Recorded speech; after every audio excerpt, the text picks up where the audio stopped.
ابن زیاد کون تھا اور اس بدبخت کی پیدائش کیسے ہوئی، اور اس بدبخت نے جناب رسول کریم صلی اللہ علیہ وسلم کے خاندان کو ناک شہید کیا، تو اس کا انجام کیا ہوگا؟ آج میں آپ کو ابن زیاد کی دردناک اور المناک موت کی داستان بیان کروں گا۔ ابن زیاد کوفہ کا گورنر تھا۔ اس بدبخت کا پورا نام عبید اللہ ابن زیاد تھا اور اسے ابن زیاد یا ابن مرجانہ کے نام سے پکارا جاتا تھا۔ ابن زیاد بنو امیہ کا ایک انتہائی امپارٹنٹ آرمی کمانڈر تھا جو امام حسین علیہ السلام، آپ کی فیملی اور آپ کے فالورز کے قتل کا مرکزی کردار تھا۔ ابن زیاد ایک لونڈی سے پیدا ہوا تھا۔ بعض ہسٹورینز نے ابن زیاد کو اس کی والدہ سے منسوب کیا ہے، اس لیے اس کو ابن مرجانہ بھی کہا جاتا تھا۔ اس سے مراد ابن زیاد کی پیدائشی ناپاکی ہے۔ کتابیں کہتی ہیں کہ ابن زیاد کی والدہ کے ساتھ کسی نے زنا کیا تھا اور ابن زیاد کی اس طرح پیدائش ہوئی۔ ابن زیاد واقع کربلا کا مرکزی کردار تھا کیونکہ اس بدبخت کے آرڈر پر جناب امام حسین اور آپ کی فیملی کے لیے پانی بند کر دیا گیا تھا۔ ابن مرجانہ کربلا میں آرمی اٹیک اور کوفہ میں اہل بیت کے ساتھ انتہائی گھٹیا سلوک کی وجہ سے اور سر اقدس حضرت امام حسین کی بے ادبی کرنے کی وجہ سے تمام مسلمانوں میں ایک گھٹیا اور غلیظ ترین انسان سمجھا جاتا ہے۔ کوفہ کے دل خراش واقعات میں سے ایک واقعہ یہ ہے کہ جب حضرت امام حسین علیہ السلام کا سر اقدس ابن مرجانہ کے سامنے پیش کیا گیا تو اس کے ہاتھوں میں موجود ایک چھڑی اس نے حضرت امام حسین کے لبوں اور دانتوں کی بے حرمتی کرنا شروع کر دی۔ تو یہ دیکھ کر اس کے دربار میں موجود صحابی رسول حضرت زید بن ارقم رونے لگے اور آپ نے فرمایا، اے بدبخت، اس چھڑی کو ان لبوں سے پیچھے ہٹا لے۔ میں نے اپنی زندگی میں بارہا دفعہ جناب رسول کریم صلی اللہ علیہ وسلم کو ان لبوں کو بوسہ دیتے ہوئے دیکھا ہے۔ یہی ہسٹری یزید کے متعلق بھی ملتی ہے کہ اس بدبخت نے جناب حضرت امام حسین کے سر اقدس کے ساتھ یہی گستاخی کی تھی۔ اس کے بعد ابن زیاد نے 30,000 آرمی کے ساتھ مختار سقفی کے ایک کمانڈر بن مالک کے خلاف دریائے فرات کے کنارے ایک جنگ لڑی۔ مختار سقفی اور ابن مرجانہ بدبخت کے درمیان یہ جنگ صبح شروع ہوئی جو شام تک جاری رہی۔ اس جنگ میں بہت زیادہ جانی نقصان ہوا۔ پھر مغرب کے قریب ابراہیم بن مالک نے ابن زیاد کو عبرتناک شکست سے دوچار کیا۔ ابراہیم بن مالک نے آرڈر دیا کہ ابن زیاد کی آرمی میں سے کوئی بھی نظر آئے تو اسے قتل کر دیا جائے۔ اس جنگ میں ابن زیاد کی آرمی کا بہت زیادہ قتل عام ہوا اور اسی قتل عام میں ابن زیاد بھی محرم کی 10 تاریخ کو جہنم واصل ہوا۔ ابن زیاد کی موت کے بعد اس کے سر کو کوفہ کے دارالامارہ کو خالی کر کے وہاں رکھا گیا اور اسی جگہ ابن زیاد بدبخت کا سر رکھا گیا جہاں 6 سال پہلے حضرت امام حسین علیہ السلام کا سر اقدس رکھا گیا تھا۔ اس بد نصیب کی موت پر کوئی بھی رونے والا نہیں تھا بلکہ سبھی لوگ اس کی موت پر جشن منا رہے تھے۔ ابن عمیر سے مروی ہے کہ ابن زیاد کا سر اس کے ساتھیوں کے سروں میں رکھا گیا تو اسی وقت دربار میں شور مچ گیا کہ سانپ آ گیا، سانپ آ گیا۔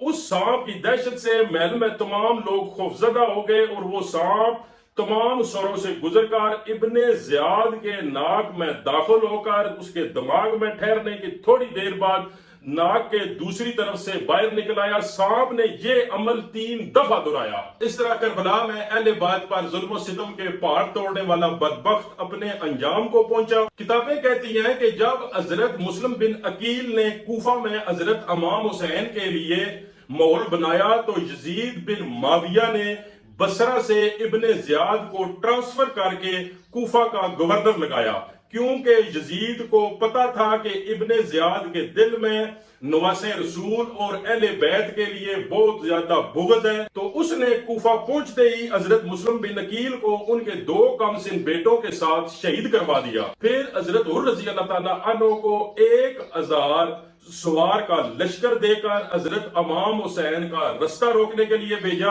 ابن زیاد نے پہلے عمر بن سعد کو پھر شمر بن ذل جوشن کو آرمی دے کر حضرت امام حسین کے مقابلہ کے لیے بھیج دیا جس کے نتیجے میں المناک واقع کربلا محرم 61 ہجری کو رونما ہوا۔ حضرت امام حسین کی شہادت کے بعد پہلے شہداء کے سر کاٹ کر ابن زیاد کو پیش کیے گئے۔ اس نے حضرت امام حسین علیہ السلام کے سر اقدس کی بے حرمتی کی، پھر تمام سروں کو یزید لعنتی کی طرف بھیج دیا۔ پھر یزید لعنتی نے حضرت امام حسین علیہ السلام کے سر اقدس کی بے حرمتی کی۔ واقع کربلا کے ٹھیک 6 سال کے بعد محرم ہی میں مختار سقفی کے آرمی کمانڈر ابراہیم بن مالک کے ہاتھوں ابن زیاد کو عبرتناک شکست ہوئی اور ابن زیاد اسی جنگ میں سور کی موت مارا گیا۔ قتل کے بعد اس کے سر کو کوفہ میں وہیں رکھا گیا جہاں 6 سال پہلے اس نے حضرت امام حسین علیہ السلام کے سر کو رکھوایا تھا۔ جب ابن زیاد اور اس کے ساتھیوں کے سروں کو مختار سقفی کے سامنے رکھا گیا تو وہاں ایک سانپ نمودار ہوا جس کے خوف سے وہاں تمام لوگ دہشت زدہ ہو گئے۔ تمام سروں کے پاس پھرا، لیکن جو ہی ابن زیاد کے سر کے پاس پہنچا تو وہ اس کے نتنوں میں داخل ہو کر اس کے دماغ میں پہنچا اور وہاں سے پھر باہر نکلا۔ یہ عمل اس نے 3 دفعہ دہرایا۔ ٹھیک اس سے ناظرین 75-80 سال پہلے جب ابو لہب کے بیٹے نے حضرت محمد صلی اللہ علیہ وسلم کے ساتھ گستاخی کی تو آپ صلی اللہ علیہ وسلم نے فرمایا، اے اللہ اپنے کتوں میں سے ایک کتا اس پہ مسلط کر دے۔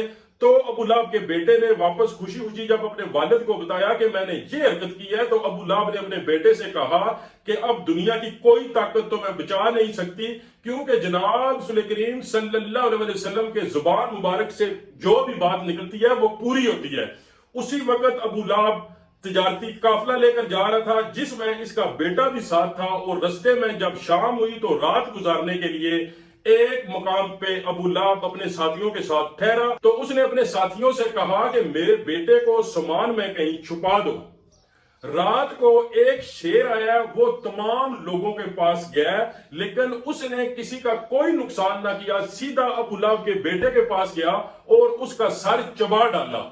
75-80 سال پہلے جس طرح ایک شیر نے ابو لہب گستاخ اور اس کا بیٹے گستاخ کے ساتھ جو اشر کیا، سانپ نے بھی اس کے بعد مختار سقفی کے محل میں آ کر لوگوں کو بتایا کہ آج نواسے رسول کے ساتھ جس بدبخت ابن زیاد نے زیادتی کی تھی اس کا انجام قبر میں یہی ہونے والا ہے۔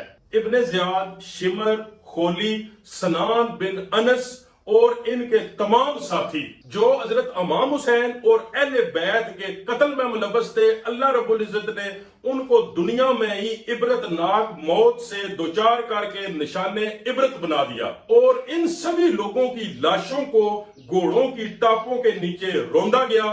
اللہ رب العزت نے ان تمام قاتلان کربلا کو عبرتناک اور دردناک موت دے کر رہتی دنیا تک کے لیے عبرت کا نشان بنا دیا۔